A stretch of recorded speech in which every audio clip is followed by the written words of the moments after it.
પેટમાં દુખવાના કારણે 2-4 દિવસ તો બધી દવાઓ લીધી, કંઈ ફરક ન પડ્યો. ડૉક્ટરે કીધું ઓપરેશન કરવું પડશે.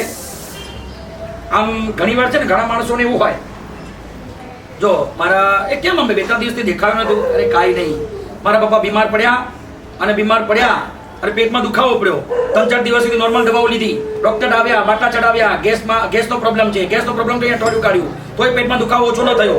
પછી મારા ડૉક્ટરે કીધું કે હોસ્પિટલ ભેગા કરો, કંઈક બીજી ગડબડ લાગે છે. સોનોગ્રાફી કરાવવા ગયા. સોનોગ્રાફીમાં ડૉક્ટરે કીધું કે ઓપરેશન કરવું પડશે. ઓપરેશન કરવા લઈ ગયા. 7મા માળે ચડાવી દીધા ઓપરેશન થિયેટરમાં. અને પછી તો ડૉક્ટરે ચીરફાડ કરી બધું કર્યું. પપ્પા ઉપર ગયા, આવું બોલે, પપ્પા ઉપર ગયા, આવું બોલે. અને એક બીજો હોય, શું થયું હતા પપ્પાને? અરે કાંઈ નહીં, 2-3 દિવસથી બહુ પેટમાં દુખતું હતું. પેટમાં દુખવાના કારણે 2-4 દિવસ તો બધી દવાઓ લીધી, કંઈ ફરક ન પડ્યો.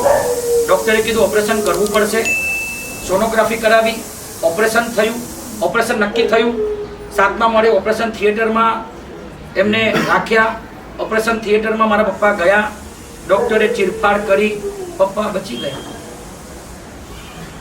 આવું બોલાય, પપ્પા બચી ગયા, આમ બોલાય, પપ્પા બચી ગયા, મરીને બોલે. બોલો કે પપ્પા ઉપડી ગયા, બોલો ઉત્સાહમાં બોલે છે. અને આ શું બોલે છે? પપ્પા બચી ગયા. બંનેના ટોનમાં ફરક પડી ગયો. પપ્પા બચી ગયા હોય ત્યારે કયો ટોન જોઈએ છે? ઉપડી ગયા વાળાનો ટોન જોઈએ.